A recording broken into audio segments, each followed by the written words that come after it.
Welcome to Winning in the Shadows. It's Andy, me, Corbin, and Jim back for our NFL Futures show.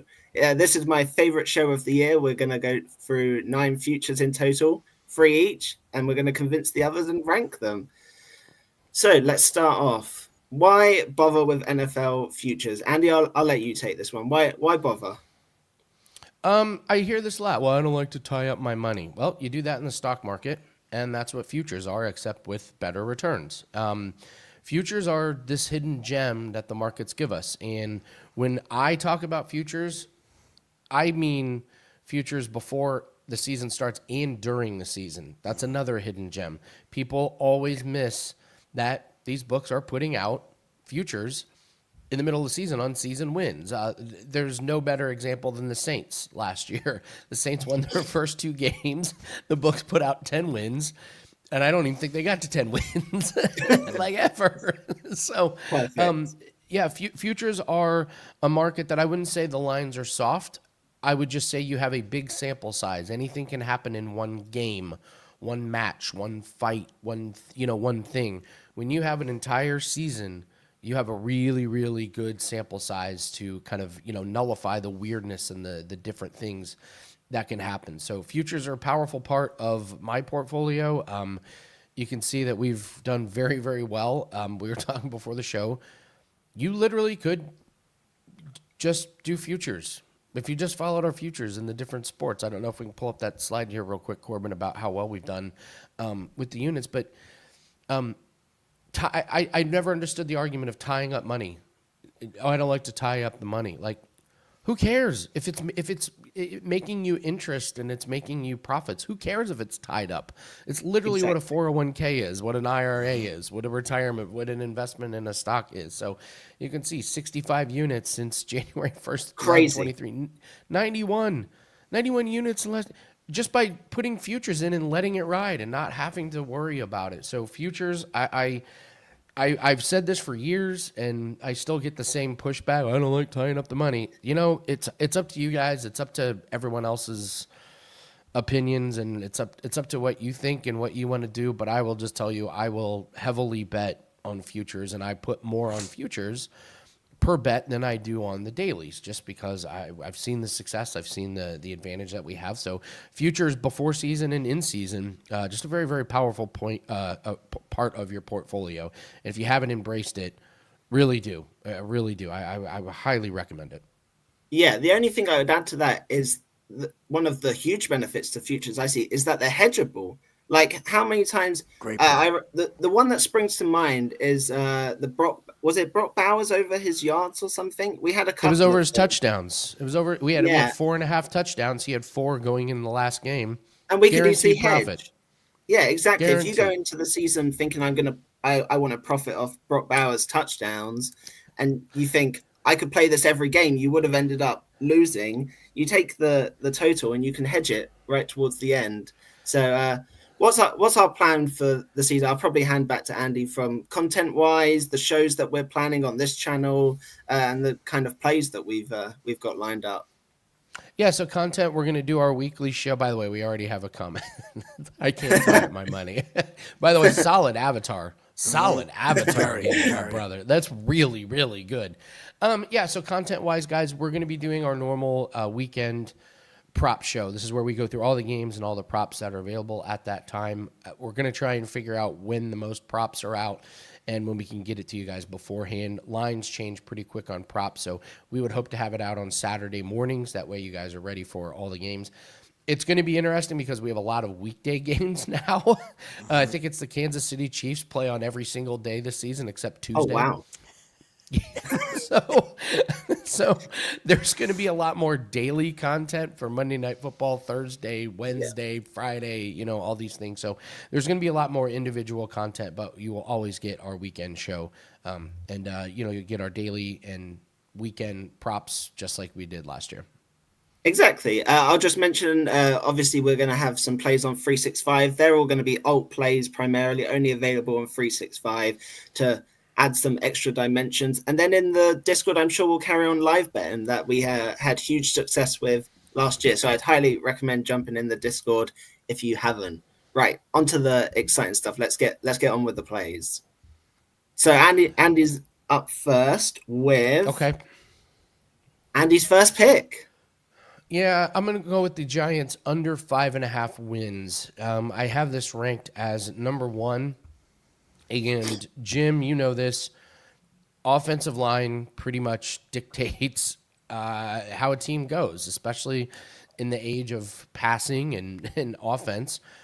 And this team, Pro Football Focus, has it ranked 28th as the offensive line, and they had it ranked second to last year. So you go from second to last to fourth to last. Nice upgrade, Giants. Their quarterback situation is just a classic disaster in waiting because they signed a veteran who's past his prime in Russell Wilson. Now they have a rookie who has looked good in preseason. So what's going to happen is Russell Wilson's not going to play very well because they have a brutal schedule. The fans are going to want Jackson Dart to come in and play, and then they're going to realize that Jackson Dart is not playing in preseason against backups. It is just an absolute nightmare scenario. Their defense's line is going to be good. I think they're going to be in some pretty close, low-scoring games, and that's a recipe for disaster when you have an aging quarterback who is terrified to get hit, and you have a rookie in Jackson Dart, and then you have Jameis Winston who may come in and play, and he'll throw a million interceptions. So the offensive line is just terrible. The schedule is brutal. They have a terrible bye week. Their bye week is in week 14. What is that?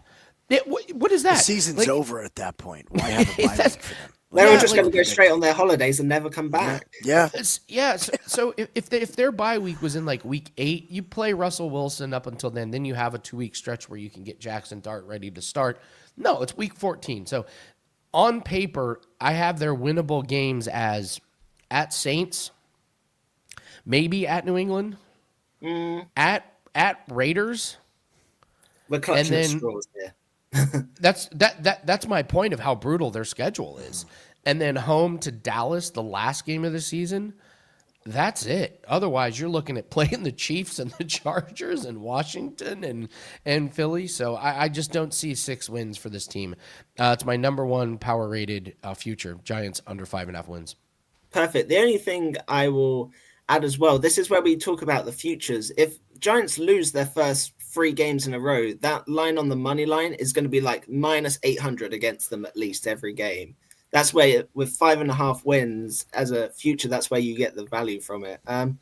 So now, after each play, we're going to rank them. So, Jim, what's your score out of 10 for this play? Well, Corbin, can I tell you how their season starts? You said if they lose their first, they're at Washington, at Dallas, Chiefs, Chargers. That's your first 4 games of the season. It's absolutely brutal. Exactly. If they go 0-4 to start the season, the money line is going to outweigh the value that you're getting in the under 5.5 wins now, is my point. So after that, at New Orleans, that's winnable. Then listen to this.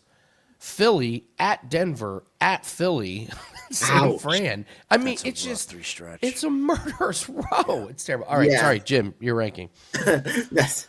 Well, Andy didn't do the offensive line justice because he's telling you what their starting offensive line is rated. Now, this offensive line has not played a complete season in 3 years together. I mean, they were an absolute laughingstock 2 years ago where they were signing retired players and plugging them in, and none of these guys have proven to be healthy. So I expect this offensive line to be last in the league by the end of this season, rating-wise. So I love this under 5.5. I'm going to put him at a solid 8. Solid 8 on this play. Nice. I'm probably going to give it a 9. This is probably my favorite play on the entire board. Andy snuck in there and got it before I got a chance to get it. I don't like, there's certain teams that I think are going to do bad, and I'm like, oh, they might just be okay on one side of the ball. I think the Giants are going to be awful on both sides of the ball. I genuinely don't see how they have a chance anywhere. So, yeah, I'm more thinking they get 2, maybe 3 wins for the year. I don't see them getting anywhere near to 6. So, yeah. Let's move on to Jim's first pick. What have you got, Jim? Not to be a downer, but this show's about making money. Our bankrolls, we treat them like investments.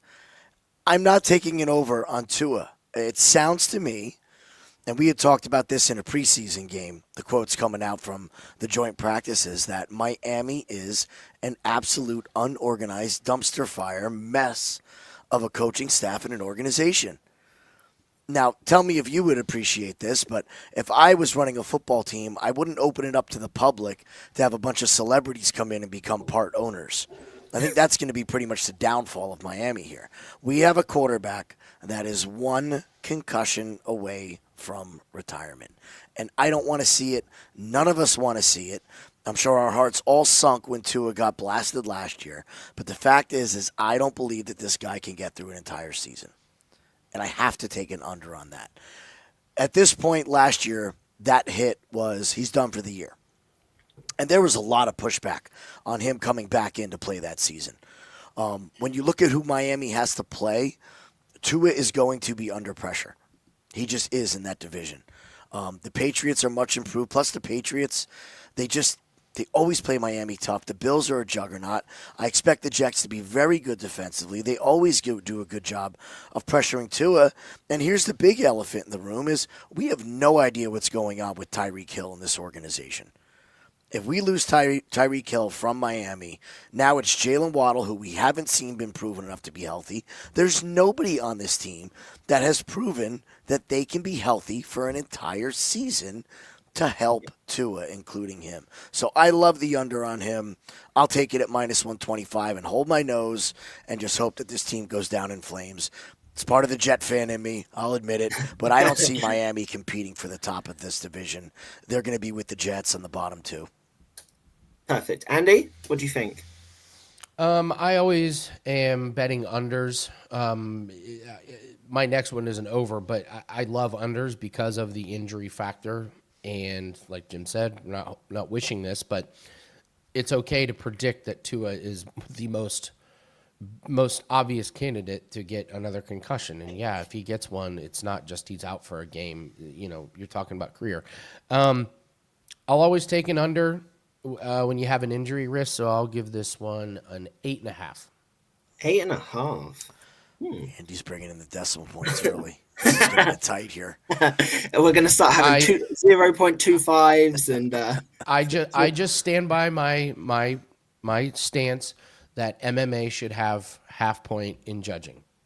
It would solve a lot of problems, and so I'm going to bring this to our future show as a stance.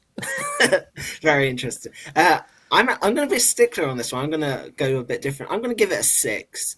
I kind of like it, but I feel like the injury and all of that stuff is kind of already somewhat baked into this line. I think he could easily go, not a concussion. I think he could easily get an injury, miss a few games, and still go over this total. You mentioned it. Whilst they still have Tyreek Hill and Waddle, they still have explosive plays there. I think he could easily go over this, but again, the injury factor is why I'm going to give it. I'm going to give it a 6 because I think their defense is going to be so bad that they're going to have to throw the ball so much that I could see Tua having quite a few big games anyway. So. I'm glad to see we're picking up right where we left off last season, where Corbin is my Ukrainian judge. He is my Olympic Ukrainian judge for my plays. Well, here we go. It's my time for my first pick. So I'm going to go with Okay, I've got the score. Don't worry, guys. I've got the score in there. I'm going to go with Baker Mayfield to have the most passing yards in the NFC South. I am stunned that this player is only minus 120. I was expecting minus 300 or bigger, quite honestly. So he had 4,500 passing yards last year, just over 4,000 the year before. And we say it's half the reason we were playing Baker Mayfield most games last year. They have issues running the ball. Their defense gives up a lot of points. And he's playing so many bad defenses that it kind of all sets up for Baker to continue having success. He's full of confidence. They've added even more weapons for him at wide receiver. And he's so consistent that and he's so tough as well that he plays through injuries. He could get a niggle. He could injure his shoulder and he's still going to run back out there and try and make stuff happen. His competition is frightening stuff. It's whoever the Saints pick at quarterback because they still have not yet decided. It looks like it's going to be Rattler, who we know is awful. Who knows? Even if he starts the season, he's probably not going to like play the whole year. They're just a dumpster fire. Then you have Penix. Penix is really the only competition I see here. He had 775 in, really, it was about 5 games considering what he started. He's the main concern being a rookie, but I'm also expecting the Falcons to run the ball quite a bit. So I don't know how much Penix is actually going to be throwing. There's now film on him, so where last year it's kind of like the rookie out of nowhere, nobody really knew what to expect. Now oppositions have film on him and know what to expect and defend. I think Baker's got far more weapons than Penix and set up for success. And then Bryce Young, and I've just wrote, plays on the Panthers. Do I really need to say much else as to why I don't think he's a threat? He ended the season better, but again, they're streets apart in quality. Jim, am I solidifying this 2 for my score? Everybody knows I love Baker, so you got lucky and you pulled Baker out as your first play here. So I really can't shoot you down on that one. I was hoping you were going to bring up the fact that Baker plays through injury. He's not the type of guy that just, oh, my ankle hurts, I'm going to sit out a week. I mean, the coaches have to yank him off the field to keep him from playing, and he plays for his guys. The addition at wide receiver as well, I know we have Godwin coming back off an injury, but they have a fantastic addition at wide receiver. Mike Evans is going to be Mr. Reliable. Like you said, who is his competition? It's going to take a miracle from Penix. He's going to have to look absolutely phenomenal. Drake London and Kyle Pitts are going to have the best seasons of their career to trump Mayfield in this situation. The only thing that gives me pause is we saw an emergence of the running game with the Bucs last year towards the end of the season. Bucky Irvin became a real weapon, and it was the White show. And then Bucky Irvin just starts rattling off these big rushing games. So maybe they do it a little bit to take the pressure off of Mayfield, but it's still going to be a pass offense. We know this. That's not going to change at all. So I'm going to bring you in as well as I'll give you a solid 8.5. Oh, fantastic. Thank you very much. Because it's Mr. Baker. And we I was going to say, I kind of saved myself bringing Baker for the first pick. You did. I knew this might happen. Andy? I'm gonna go lower for a couple reasons. I'll give you a 7. I just think betting on Baker game to game is better. I don't like betting overs on this because if he misses any type of games, even Bryce Young could pass him. Penix could pass him. Those are the only reasons why. I'm going to be betting on Baker game to game. I think that's the best way, and also it's not that hedgeable. Yeah. That's another problem with it. If they all play all their games in that division, not only is he going to win it, he's going to win it by 1,000 yards. Penix maybe, but Penix is an injury. He's got a potential injury there as well. So I'll give it a 7. My opinion is Baker's just better week to week. Thank you very much. And I believe it's back to you. This is no shock this was Andy's play. I started writing this out before he even sent it in. This play was going to be on here. If it wasn't Andy, it was going to be me. Yeah. I cannot pass up this Jalen Hurts over 12.5 rushing TDs. I know it's an over, but of all the overs, this one was just it screams take the over. So he's had 14, 15, and 13 the last 3 years. Saquon Barkley's coming off of a historic year with an insane amount of touches. And then the league got caught asking the Packers to bring up getting rid of the tush push. I will repeat that. The league got caught asking another team to ban this play, and the other teams voted against it. Does the city of Philadelphia and Nick Sirianni strike you as the type of people that will just let bygones be bygones? Absolutely not. They are going to run this play more than they ever have. In fact, Dan, who's our lacrosse department, he is from Philly.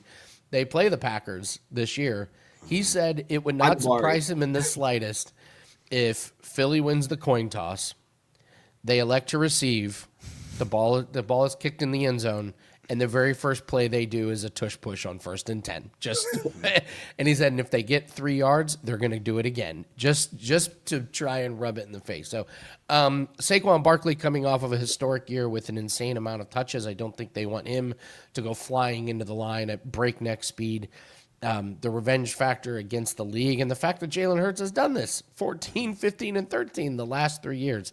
An injury is the only thing that derails this play, and even if he does miss a couple games, I think this is still live because you could see games where he gets 2 or 3 of these. So this comes in at number 2 as my favorite future. Perfect. Jim, what are you thinking? I have nothing else to add except that I love this play. This is my favorite. Now, if we're scoring this correctly, I don't know what the rest of Corbin's plays are, so I can't give Andy a 10 on this one, but I can give him a 9.5. A 9.5. I love this play. Wow. This is the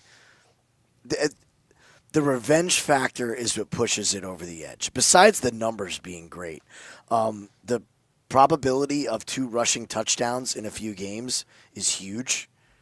That's massive. I mean, if you have 3 games with 2 rushing touchdowns, you're already at 6. You're already halfway there. All right? And we think about all the other games we have. This is my favorite future of the year. Andy got it to the window first, so it's all his.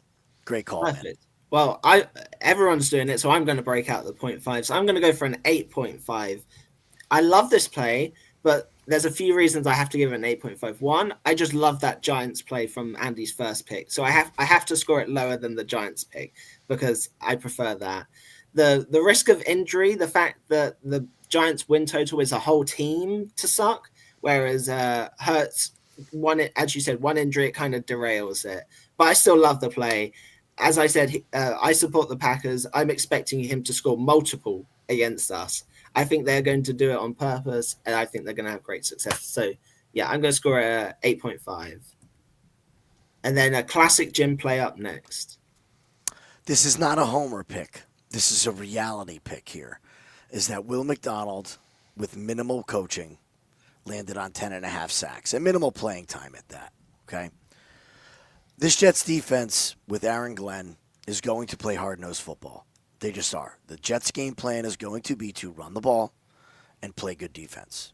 And specifically, with a former defensive back as your coach, the secondary is going to be good. They've brought in a lot of good young players. And I know they're not name value. You have Sauce Gardner, you have Brandon Stevens, okay? You have Michael Carter in the slot.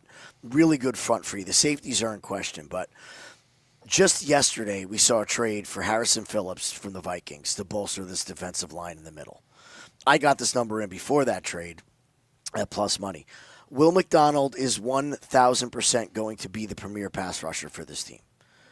I thought it was pretty damning of Aaron Glenn at the press conferences to say, wow, Will McDonald debuted a bull rush move. How did that happen? And Aaron Glenn goes, coaching.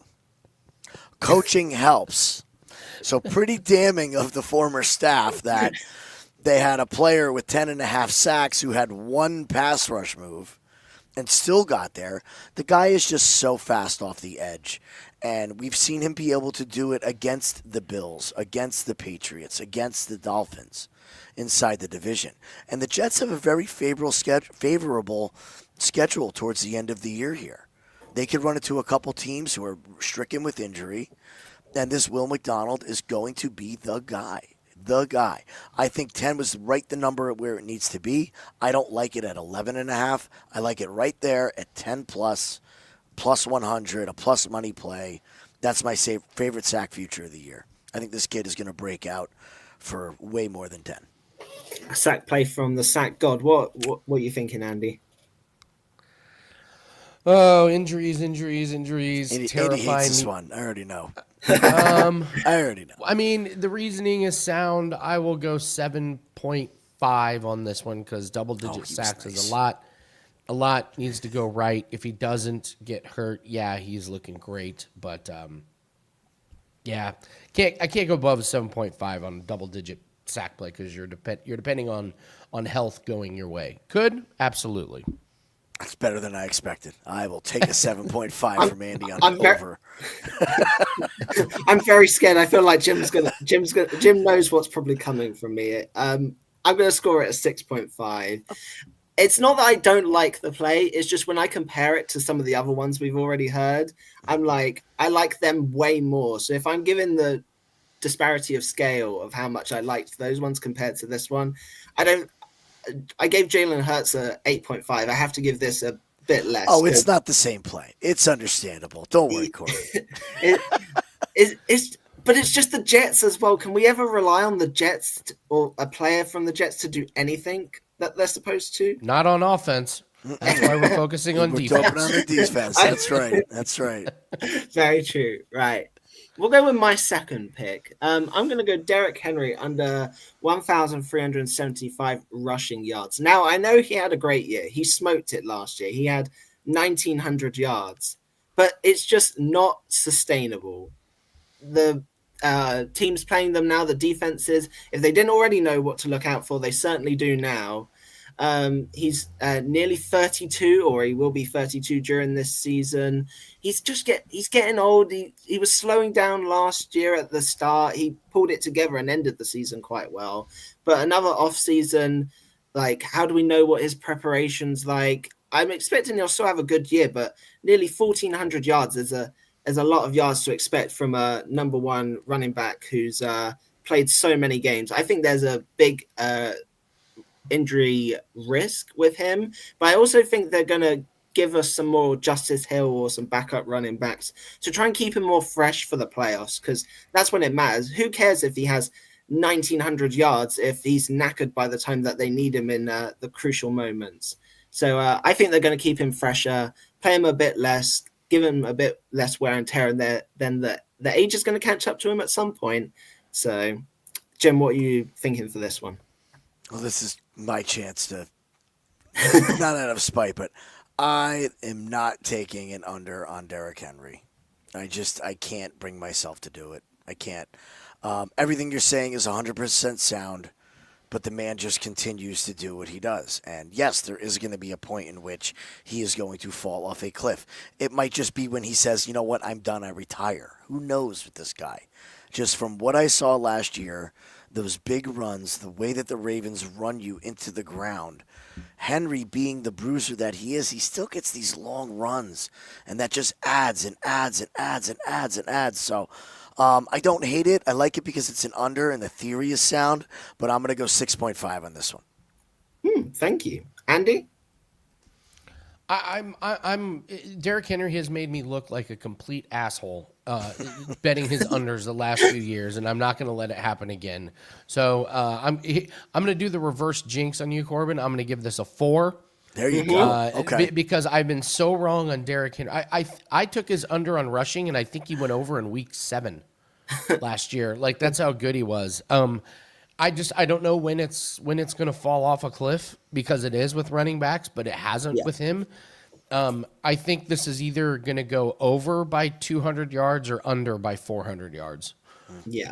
I don't think he's going to be close to this total. It's either he's done or the Ravens figure out a way to do it again. But I have been horrific at picking Derrick Henry futures. This has been my kryptonite, so I won't do it. That's Christmas. Don't do it to yourself. Well, hopefully I've got the Andy jinx on my side, and he'll be getting injured in week 2 this year. So yes, I did good on my futures predictions last year, and this is the one that everyone brings up. Of course, no one remembers the other ones, but they remember me being out on Derrick Henry, which, by the way, I wasn't the only one. Just for the record, Andy's on an island. well, it'll be my turn this year. So we'll go to Andy for his third pick. Yeah, a player to have over 490 and a half passing yards in a game. It's a passing league. It's incredible. 3 players did this last year. Kirk Cousins, Jameis Winston, and Jared Goff did this. So, okay, I get the random Kirk Cousins, Jameis Winston, and Jared Goff. Now I get Lamar, Josh Allen, Jaden Daniels, Jalen Hurts, Joe Burrow, You don't think Joe Burrow's going to be in line for a 500-yard game? I would even take Joe Burrow just by himself to have a 500-yard. With that horrific defense and that offense, you throw in Mahomes, you throw in Baker, throw in an improved Bo Nix, even a Brock Purdy, Caleb Williams had some big games. I'm just saying there are a lot of random quarterbacks that can do this. I think getting this at minus 115 because I get the entire league, I get every single game, every single quarterback, and it only needs to happen once. This is an easy play for me. Okay, I'm going to go first. I'm going to score this an 8, purely for half the fact that Andy mentioned you get the whole league. I'm not relying on one player or one game or one anything. You get a mixture of everyone. There's so many people that can easily go over this total. So yeah, I really like it here. Jim, what have you got? I like it as well. I boxed myself into a corner with the scores here. I don't like it as much as the Jalen Hurts, so I'm going to put it right over. But you're right. Your options are endless with this, just absolutely endless. And we can even talk about other quarterbacks. It's just the random passing game from somebody who you don't expect. Exactly. I've seen Ryan Fitzpatrick get close to this number in his career, randomly on a Monday night. Sometimes guys just can't miss, and it just takes a couple big plays. So I'm going to put this right below that Jalen Hurts number because of the option. I'll give him a 9. Love this 9. number. When you posted this one and I saw it, that's one of those where I was like, how did I miss this? What a great prop to find. Took a little digging, great prop to find. Yeah, I love these more obscure props. This definitely was on my list again before Andy mentioned it. But yeah, I love it. I find it quite interesting. I was just looking at this chart that I got. I don't know if you guys can read it. But 1, 2, and 3 are 509, 497, and 494. But then the drop off to fourth place is 428. It's like you either go astronomical or still very good. It's just, I thought it was quite interesting. There's a 70-yard gap just in the middle of these kind of stats. So we'll go to Jim's third pick. Yeah. So it's another over. And I already know Andy's score. I can start typing it in. Well, here, I'm going to try to do, this is my version of sell me right here to Andy. So, Andy, every year, if you took Mike Evans over 1,000 yards since, let me go back, 2014, how many losses would you have? I don't think you'd have any. He's done it every year, right? 0. Yeah. Nada. All right? He just gets to 1,000 yards. Out of those years, how many years has he played all 17 games? Not a lot. None. Not a lot. So this is the ultimate hold your nose and just go with it. Look, we love Baker. We've made that very clear. We're going to like Baker over touchdowns. We're going to like Baker over passing. And Mike Evans is still Baker's guy, even with the addition of these other wide receivers. It's a matter of time before Mike Evans' hamstring acts up, and he's out for a week or two. But I can guarantee you, those last 3 weeks of the season, if there is a contract incentive that is Mike Evans to get 1,000 yards, or they can extend his record of consecutive 1,000-yard seasons, Baker will do everything within his power to get Mike Evans the ball. We saw it in Week 17 this year. Bad hammy and all. Coming back from the injury, it was the Mike Evans show until he got over 1,000. If this play is 1,001 yards, I'm not playing it. The fact that it is below 1,000 yards, I'm in. I'm just in. And I'll hold my nose and wait to the end of the season and hope that Mike can stay healthy, then we get the same Baker from last year. But since 2014, this man has done it every single season, being on and off the roster and on and off the roster. They get to play the Saints twice. We know what Mike Evans does to the Saints. There's no more Marshawn Lattimore in New Orleans as well.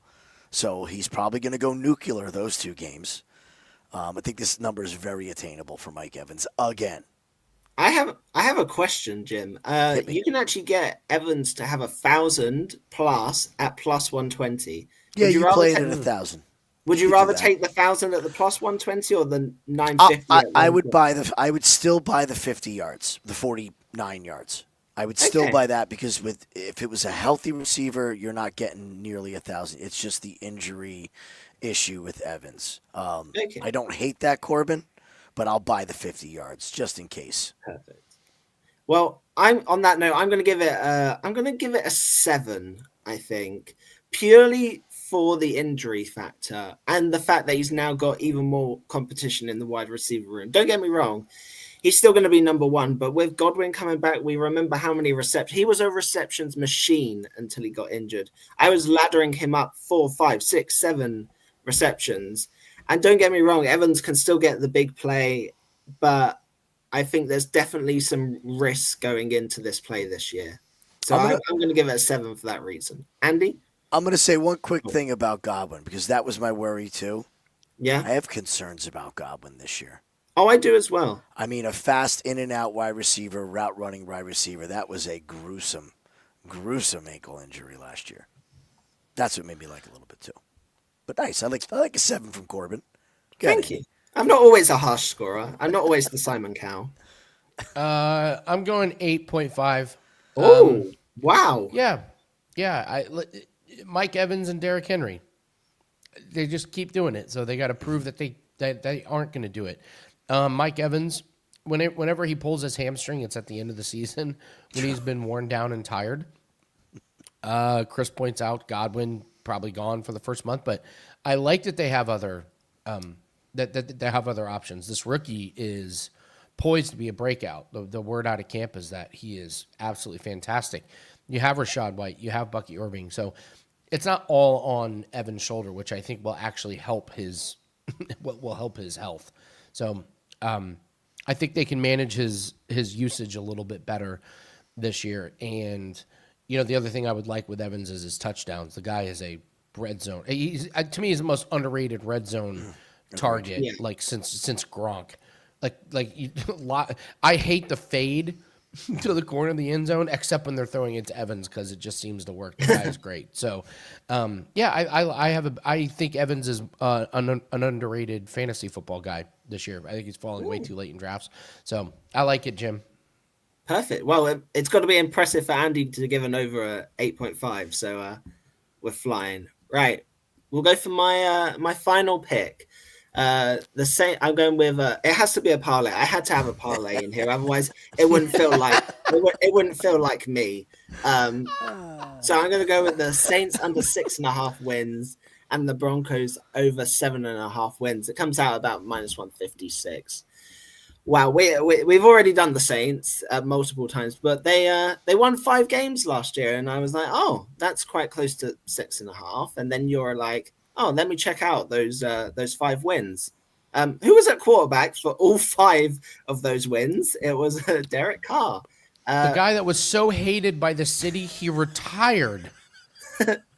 And somehow they managed to get worse in the offseason from that 5 wins. They now have Rattler. I can't even remember the name of the other guy that's competing with Rattler, but they're both as bad as each other that they still haven't managed to pick which is the best of a bad bunch. Rattler went 0-7 when he played last year. At best, I think they get 2 or 3 wins. I do not see how they get to 7 wins. That actually is one of my favorite parlay pieces out of everything. And then we're going to go with the Broncos over 7.5 wins.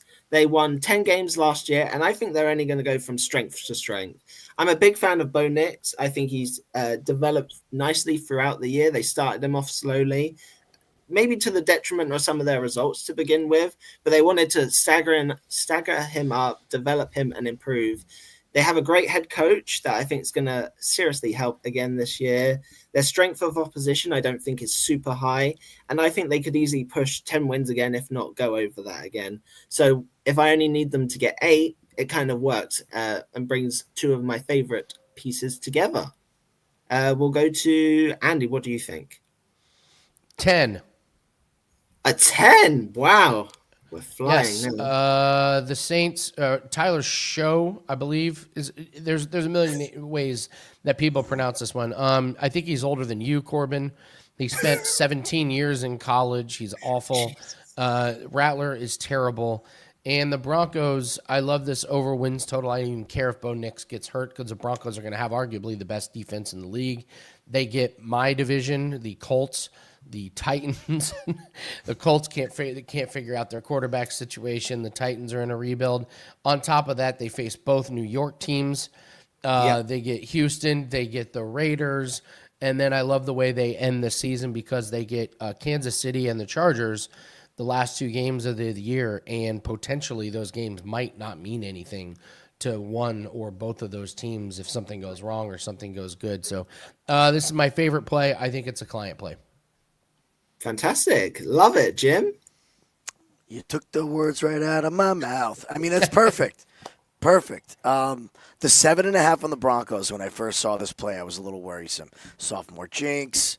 Are we going to see the same from Bo Nix? But then you look at the schedule, and that's the key with this one. Those last 2 games at the end of the season are huge. They play both New York teams, just like you said. Their schedule is very, very favorable, and that defense is absolutely nasty. Nasty, nasty defense. Defense wins games when the weather gets crappy. We know that. So, and the weather is going to be crappy in Denver, early and late. So, just kind of is what it is there. I think they built this team absolutely properly for playing in Denver. This is the type of team you need to have, not what they had the past couple of years. And, you know, the Saints are projected to be so bad. They have no offensive. They already have Trevor Penning, who's not a good offensive lineman, hurt again, and they're trying to figure out who they're going to plug in there. I mean, the Saints are in the Arch Manning sweepstakes. We know that. Saints to be the lowest win total of the year. Whoever they trot out is done. They're going to trade Kamara by, week 6? He'll be out of there. I wouldn't shock me one bit if somebody makes a call. Love it, Corbin. Love it. I'll give you a 9. Oh, wow. Thanks, guys. I think I might have just stolen the best play on the board with the very last pick. I think it was the Giants win total, if I remember. It was one of the best plays, so I think I've just stolen into first. So thank you very much. It's a great play, Corbin. It's good. Yeah, appreciate it. Well, I'll quickly mention some of these other plays that they brought up in the chat. I love this to have the fewest wins at plus 400. I don't know if either of you have any opinions quickly on Njoku. I kind of like situation. It's all about the quarterback. I lean towards the over. If Flacco plays, more than 10 games, will he at that age? I don't know. I wouldn't take an under on Njoku, but not a client play, so I can't say it's a super strong opinion. And Judy, any quick opinion, either of you? I like overs if Flacco and Sanders are going to play. It depends on the quarterback. That's a tough spot to be. Yeah, you just don't know who's going to be behind center for that team. Can't really trust either one to play the whole season. And then finally, was going to mention, join us on Discord. Live betting has worked extremely well in the Discord all of last year. Multiple sports, actually, not just NFL. These teams that are down at half, and you can bet their wide receivers or passing totals, or likewise, if they're up and you think they're going to run the ball, you can get their second or third string running backs at extremely low totals to go over. Andy, what do you have up for clients at the minute? Right now, if you're watching this live, we have our U.S. Open pack that is up for tennis. If you want something more long-term, we have the buy September, get the rest of August free. If you're watching this a few days later, just leave a comment in the comment section and we'll hook you up with 6-month, 30 days, anything. We can run all kinds of specials for you guys. So we're coming off a really, really good week.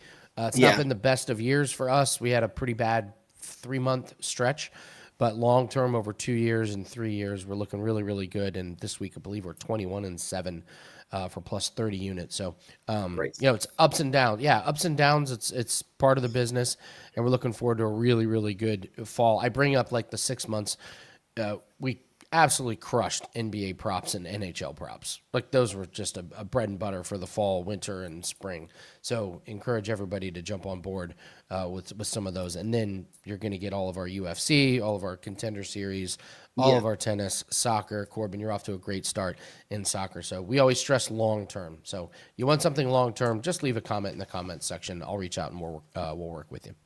Perfect. Quickly, 365. We've been having a great couple of months since July 1st. We were 71 and 26 for plus 76 units. That's alone is number 2 for the year. I really recommend this for clients. If you've got 365, you can tack this onto your Andy subscription if you get in touch with Wager Talk. There's so many other options. We do have a 5% NFL future up that I absolutely love.